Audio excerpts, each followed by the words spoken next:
And he'll give it here to his running back.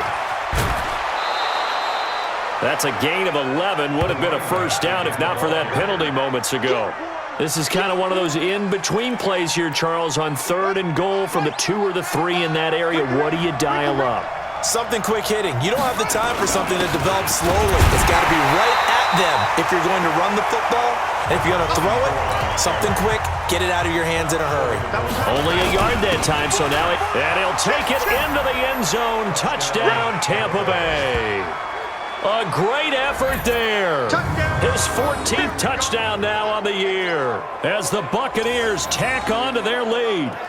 Well, there was no secret there. They were in goal line formation. They wanted to pound it in on 4th and goal, and they did just that. And how about the challenge? That's a challenge to the offensive line, which they eagerly accept. I haven't met a lineman yet that doesn't want to run the ball more than throw it because they get to fire out and really smack someone. And, boy, they got it done. I'm sure they were encouraging them on the sideline. Let's go, and let's run the ball as well. And they put it in for 6.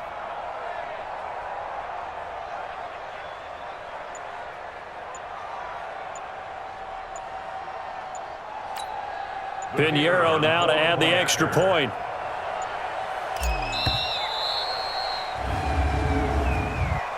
Delay of game, offense. And that'll be accepted, of course, and that moves him back 5. Pinheiro now to add the extra point. And it's good to make it 14-0. That one was an extended drive, 14 plays all told. And it ends with a 1-yard touchdown run.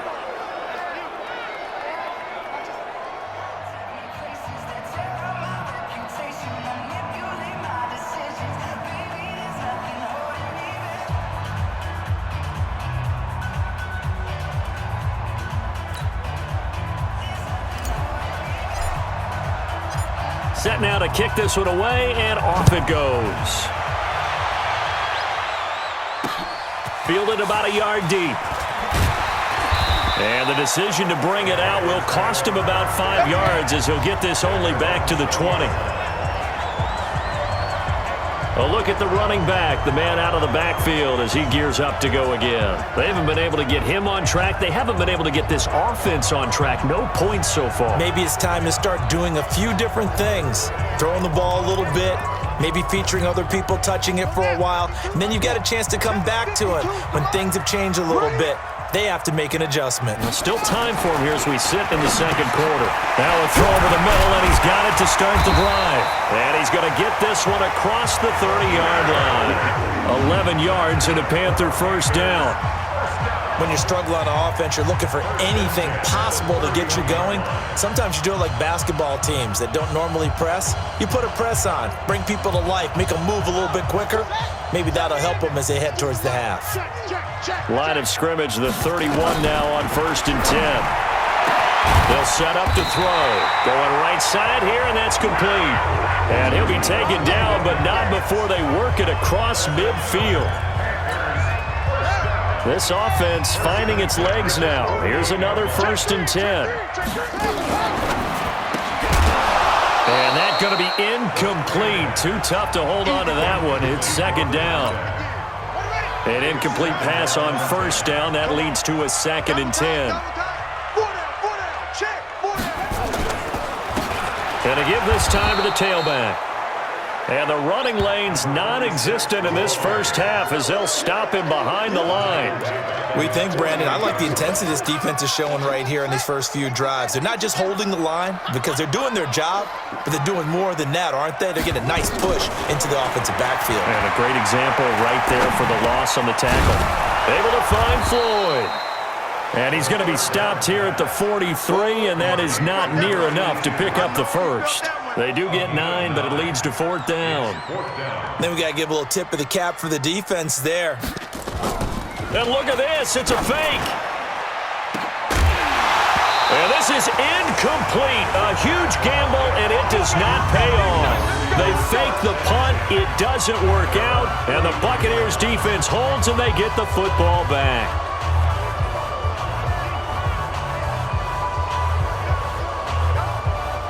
There again is the running back as he trots onto the field. The passing game, they've had more success there than the running game. Maybe something they game plan for. How come they didn't tell us about it? Because they wanted to keep it a secret. We did ask, didn't we? But I think what happened in this one is they've realized that they've established the run pretty well, and teams are going to key on that. They thought they could open it up and have success through the air, and that's exactly what's going on. Yeah, they've had success at least so far here in the second quarter. On second down, it's Green. And they'll get him down as he's inside the 40. 1:58 left to play till we hit halftime.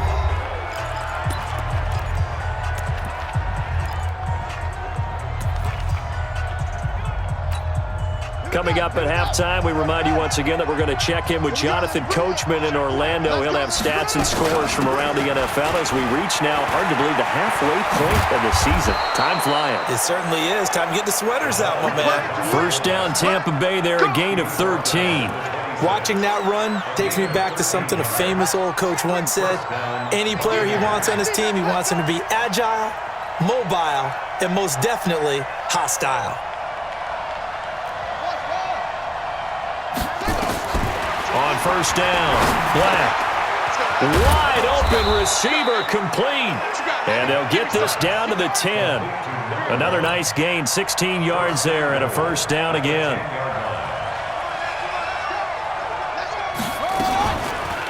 They'll run it here. This is their fullback getting the carry. Trying to find a lane, but instead he'll get back to the line of scrimmage. And no more. No gain on the play that time, and it sets up second and goal.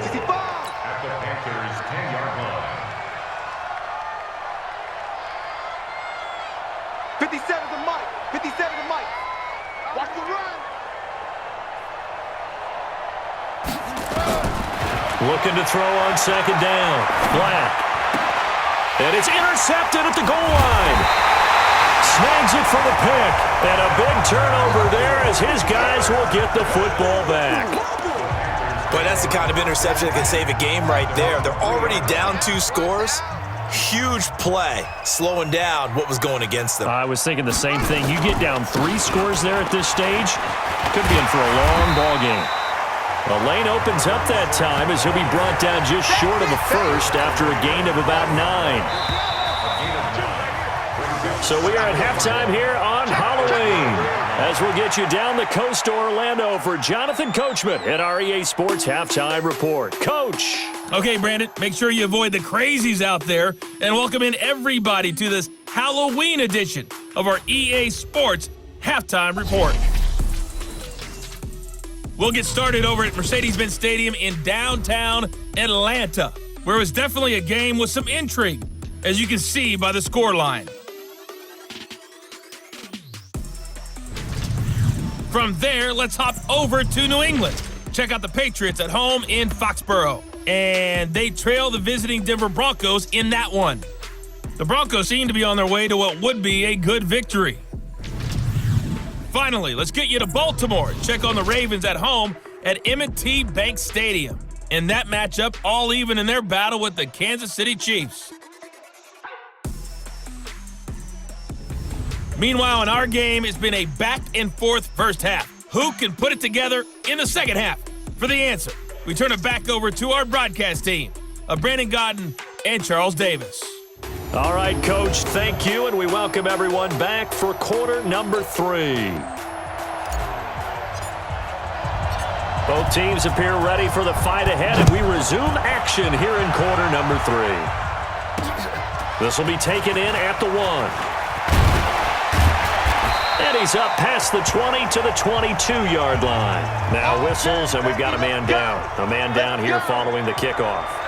While the trainers take a look, we'll step aside.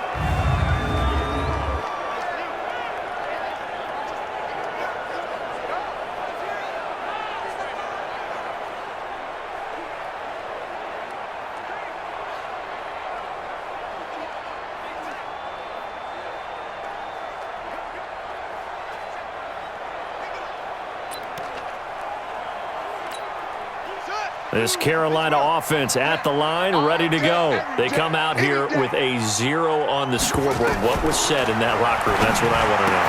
I would love to have been in there because we often have the feeling that there's a lot of shouting, screaming, people upset. But typically, halftime locker rooms are a lot more clinical than that. And in this case, are they upset that the plays weren't working because of execution? Or did they think they were just bad plays to call? Yeah. We'll find out pretty quickly here if they feel like they had something going, but they just need to do it a little bit better or not. We'll find out. They run on first down as they're able to get this forward for about 4. Call it a gain of 4 on first, and that'll make it second down. Second and 6. Looking left side, and he's got a man. It's Johnston. And now the ball's out. Fumble near midfield. Let's go! Let's go! Let's go! And the defense not able to get it. From a defensive perspective, what's that moment like when you realize the ball is loose? It is a moment where all concentration goes right to the football. This is something you've talked about in all your preparation for the game. And you probably talked about since training camp. Knock the ball free, take it away from the other team, and now you have that chance.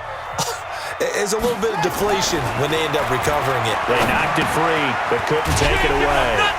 Now left side, a completion to his tight end. And this time he's able to take it down to the 42. So that throw good for 4. It's second down. 4 yards on that last completion, so that sets up second and 6. And that didn't fool anybody. He's going to be dropped in the backfield. That's a big loss of 3, and it brings up third down. Sometimes with the running game, you've just got to stick with it. Look, it's the third quarter, no time to panic. But that also doesn't mean you just do it the same way you've been doing it the entire ball game. Maybe change up some blocking assignments or run a few different plays, but stay with the overall. And it's a fumble, and it's picked up by the Buccaneers. And his guys will take over at the 30-yard line. Now, after the completion, we're going to get a timeout, an injured player. While the training staff takes a peek, we'll take a break.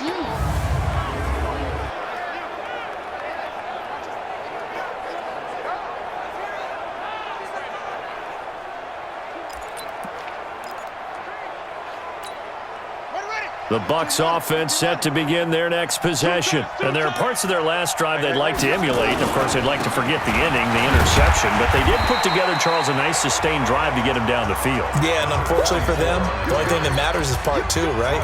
Because once they threw the interception and finished off the drive, it does them no good to go back and say, well, you know, we had a good one going. Finish things off. That's the only way you can get it done. They'll keep it on the ground. Green. And forget about finding a lane. He barely had time to look up before he was planted in the backfield. On third down, Green. And they get him down, but not before he takes it across the 40-yard line. 10 yards there and a Buccaneer first down. On first down, Green. And he'll be taken down, but not before he works it past the 50. It's a gain of 11, and the Bucs have a first down. They're trying to show that they can run the ball and protect this lead. Give it to the backs, play a little bit of keep away, don't you think? And that's probably a good philosophy at this point, going to make that defense stand up and stop them. On first and 10, here's Vick. Oh, he's got a man wide open, complete. And he's going to get this down near the 30-yard line. A big pickup there, 18 yards and a Buccaneer first. First down, Vick. Wide open receiver, complete. And he's brought down, but not before he reaches the 8-yard line. A good pickup there, 21 yards. Vick to throw it, being chased out. Touchdown, Tampa Bay. Hey, that's what you finish, boy. Finish strong. Yeah, let's go. Always important to get the first score of the second half. Now you start to pull away a little bit and get some breathing room going. And now we find out about the fortitude of the group that's behind, because they were counting on getting into the game a little bit more, right? Maybe they get the first score. That doesn't happen. It looks almost insurmountable, but it's not. Let's see how hard they play the rest of the game. This is fielded at the goal line. And he'll be taken down just past the 20 at about the 21-yard line. And onto the field, here come the Panthers. And last time, not only the turnover, but that turned into 6 points. They got to make up for that here.